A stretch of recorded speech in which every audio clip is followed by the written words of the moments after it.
Microsoft cuts 9,000 jobs as it reshapes its Xbox gaming business. Foldable phones are finally becoming a reality.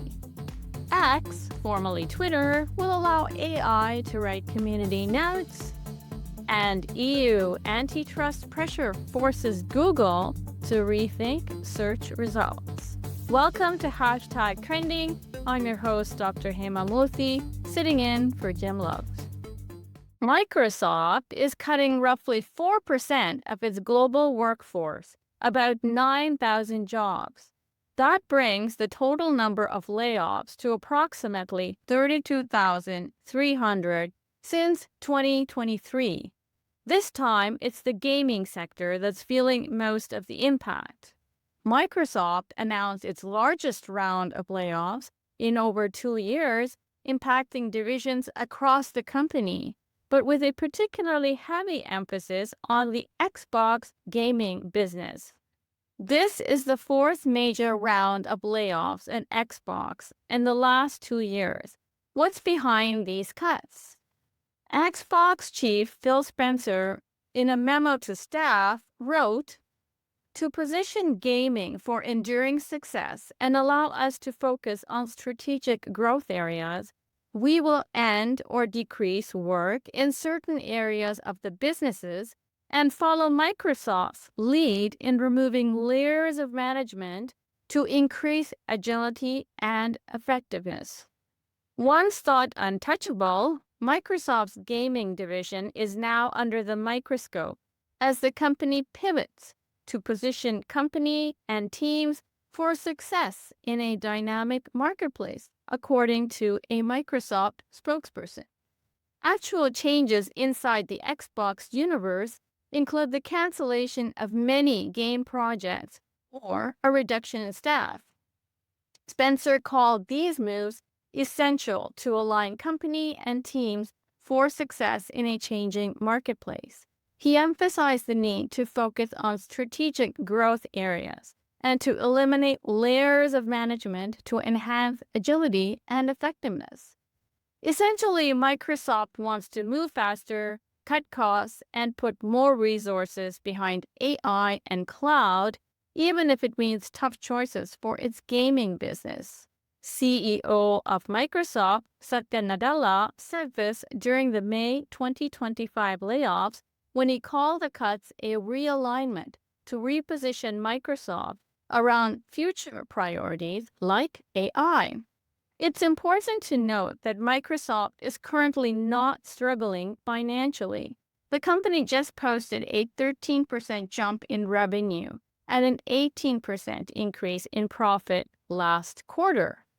Xbox itself has seen year-over-year revenue growth, and Microsoft's stock is up nearly 150% over the past 5 years. But the tech industry is changing, and Microsoft has to keep up with the industry.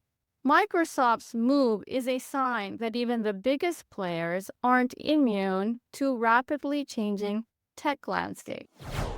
All eyes are on Samsung's upcoming Galaxy Unpacked event on July 9, where the company is expected to unveil not just the next generation Fold 7 and Flip 7, but something that could truly change the game: the Samsung Tri-Fold phone. The Tri-Fold will reportedly feature a massive 10-inch OLED display that folds twice. This device can slip into your pocket, but unfolds to the size of a tablet, perfect for multitasking, gaming, or a content creation on the go.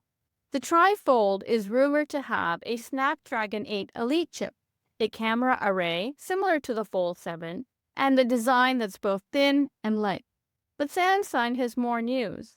The new Fold 7 and Flip 7 are also expected to get their biggest upgrades yet, with larger displays, improved battery life, and enhanced multitasking features. The Flip 7, for instance, could sport a bigger cover screen, making it a strong contender against Motorola's latest Razr Ultra.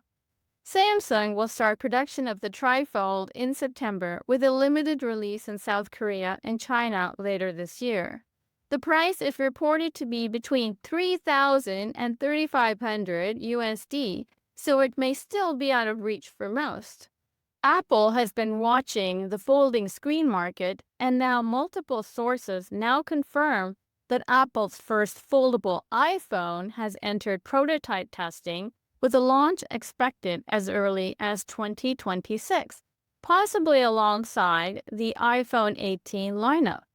The foldable iPhone is rumored to feature a Samsung-made 7.8-inch OLED display with an under-display camera, a side-mounted Touch ID, and a nearly invisible crease, which solves one of the biggest complaints about existing foldables.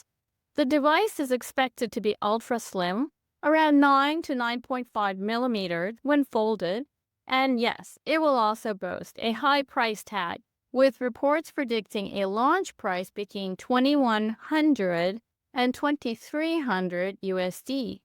The timing of this is not a coincidence. The foldable market has been slow to take off. Just 1.5% of all smartphones sold last year were foldables, and growth has plateaued as manufacturers work out the kinks. With Samsung and Apple working out those kinks, we could be closer to foldables being more common. If you've been on X, formerly Twitter, lately, you've probably seen community notes pop up under viral posts. Those little fact checks help separate what's real from what's not. It's a feature that's grown in importance, especially since Elon Musk took the reins and other social media platforms are copying that, like Meta, TikTok, and YouTube. But now X is taking things a step further. They're letting AI chatbots draft those notes. X is piloting a new system where AI bots, including its in-house Grok chatbot and third-party models connected via API, can generate community notes for flagged posts. These bots can respond to calls for notes, draft context, and even cite sources, just like a human contributor. The goal of this change is to speed up the process and help tackle the tidal wave of misinformation that hits the platform every day, especially during breaking news or viral moments. But AI isn't running the show alone. Every AI-generated note goes through the exact same review process as a human-written one. Notes only go live if they're rated helpful by a diverse group of human contributors, ensuring that no single viewpoint dominates and that accuracy stays front and center. The system is open source, transparent, and designed to prevent bias or agenda-driven moderation. AI bots can't rate notes themselves, they can only propose them. That means the final say still rests with real people, not algorithms. And before these bots get to write live notes, they'll spend time in test mode, where only a small group of reviewers can see their work.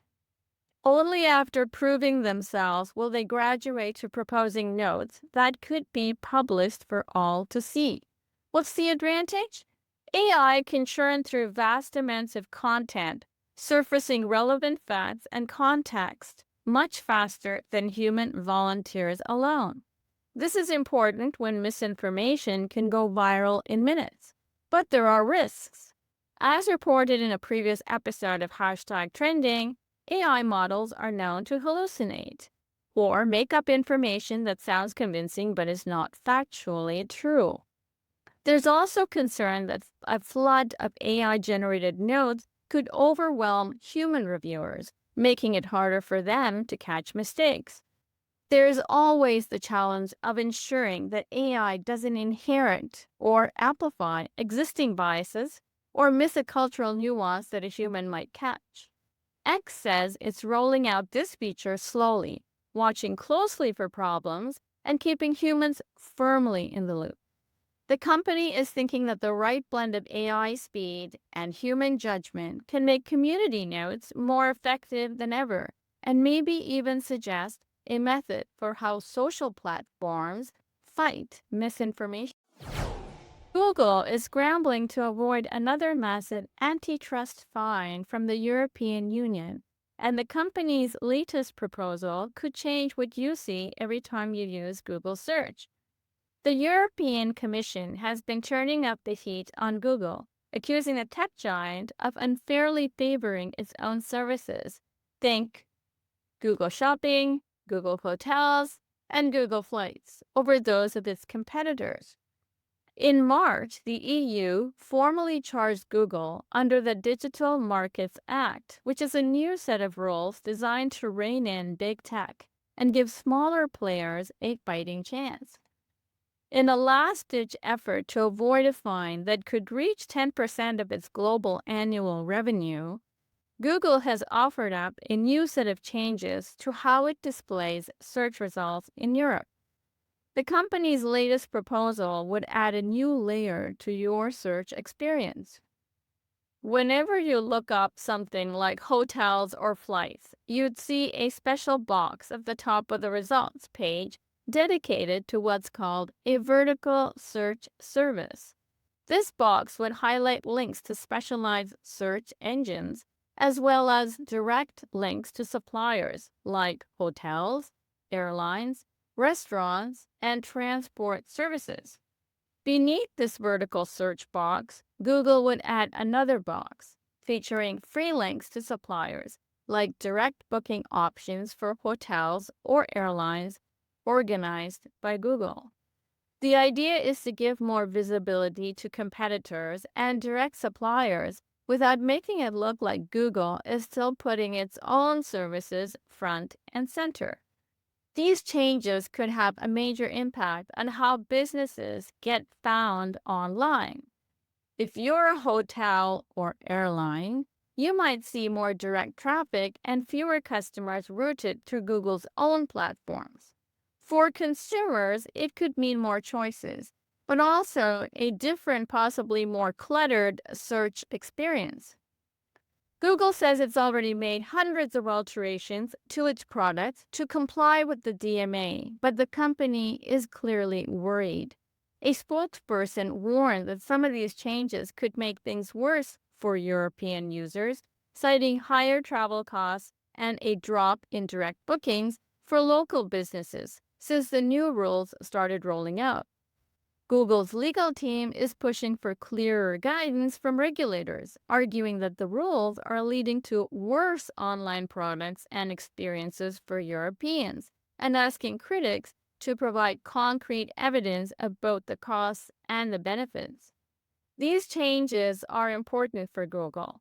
The EU has already hit the company with multi-billion euro fines in previous antitrust cases, and the upcoming workshop in Brussels on July 7th and 8th will be a critical moment. There, Google will meet with competitors and regulators to hash out whether these new proposals go far enough, or if another record-breaking fine is on the way. What's next? If the EU isn't satisfied, Google could be staring down yet another massive penalty, and we could see even more dramatic changes to how search works in Europe, and possibly beyond. That's our show. Let us know what you think at technewsday.com. Just use the Contact Us button on the website. I'm Dr. Hema Murthy.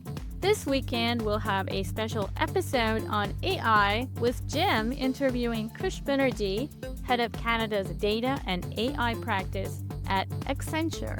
Have a fantastic Friday.